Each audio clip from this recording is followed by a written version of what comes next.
So I do think one of the things that's been overlooked at Elimination Chamber is who in God's name thought it was a good idea to sing the American US national anthem in Canada. Like, for all we say about Triple H and his long-term booking and he's seen all these things coming, how does he not have the foresight to see that it's going to get booed? Like, come on.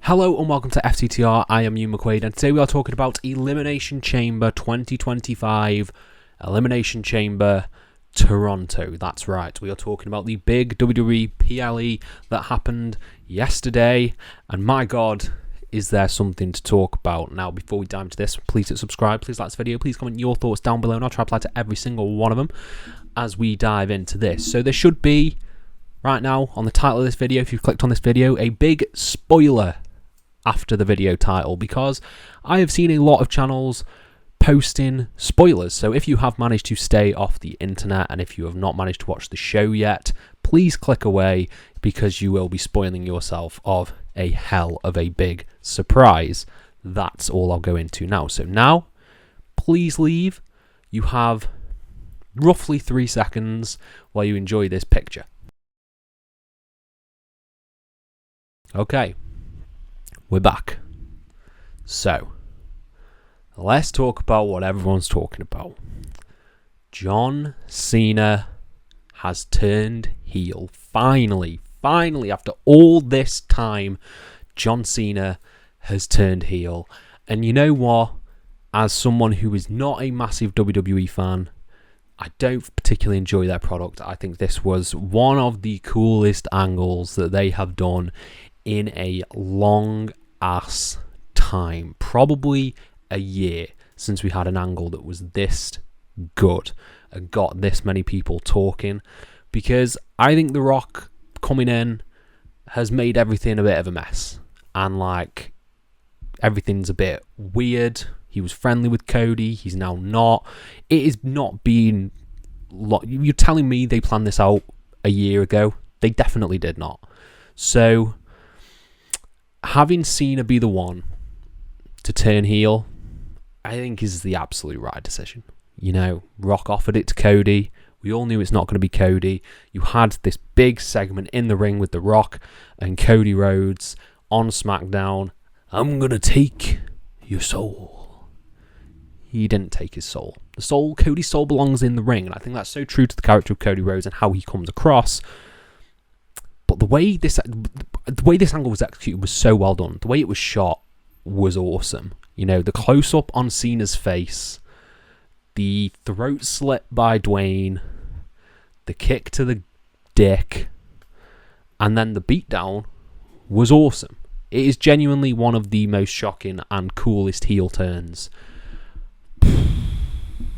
ever.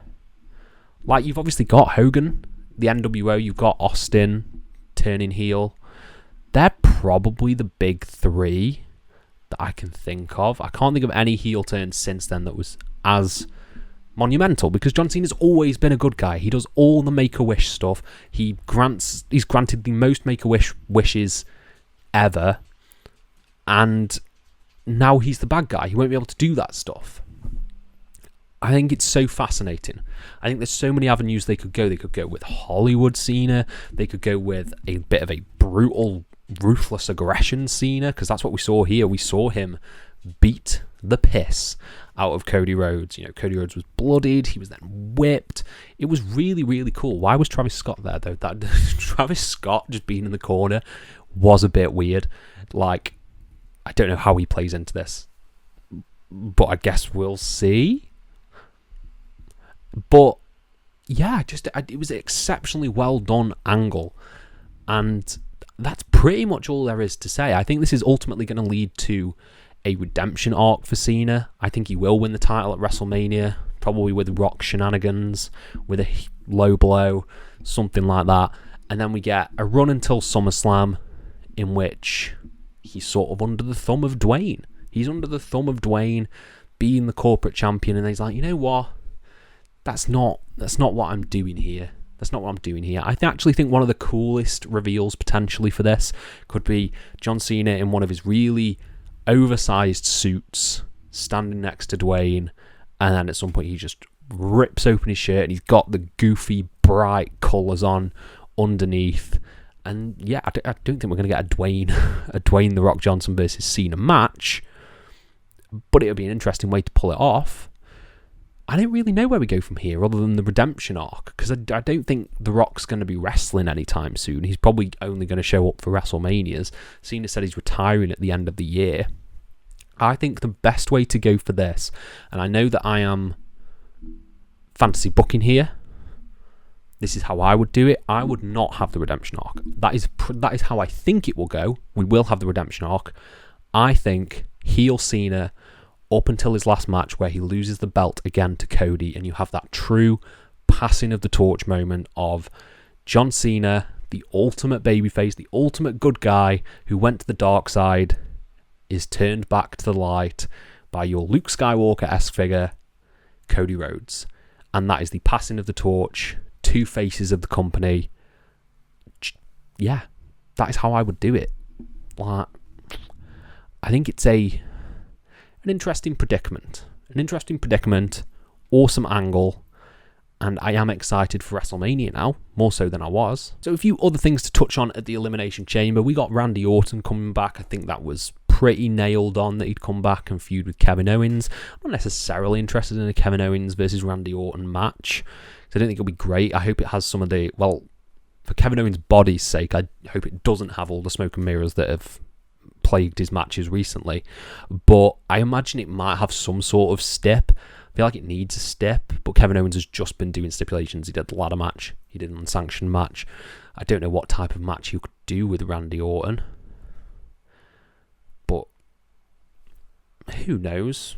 I'm trying to think, what matches could Randy Orton, because he doesn't take that many bumps, what match stipulation? Maybe a cage. I think you could probably get away with a cage match between Orton and Owens, lock them in there. Maybe if they built it correctly, potentially a Hell in a Cell, but I don't see Randy Orton doing a Hell in a Cell anytime soon. So yeah, maybe a cage match between those two will be fun. And the other thing we've got to talk about is the return of Jade Cargill, who beat up Naomi. This story has been very long-winded. We got there eventually. Jade Cargill is back. I'd like to see the singles match at WrestleMania, Naomi and Jade. I think the best way to go with this, with Bianca winning the Chamber and Jade seemingly challenging Naomi. Bianca wins the title. Keep them apart as best you can for WrestleManias. I think you should build up 2 streaks. Bianca's already got her streak currently at WrestleMania. Have Jade go on an undefeated streak at WrestleMania over the next few years, and then when you ultimately build streak versus streak, that is a big time match, a streak versus streak. Because you don't have any streaks. I'm really worried that Rhea Ripley's going to win and end Bianca's streak. But I want the streak at WrestleMania to return. It was one of the most interesting things about WrestleMania when it got to people talking about the streak. Like, I want to be the one to break the streak. I think that is the way to go with that. And yeah, overall, Elimination Chamber, it was pretty cool. I wouldn't say it's like amazing, but yeah, the angle afterwards was sublime. Absolutely sublime. And yeah, heel Cena incoming. Can't wait to see where that goes. I don't know what you guys think down in the comments below. Were you a fan of this? Were you not? Let me know and I'll try to apply to every single one of them. Thank you all ever so much for your support, and have a nice day.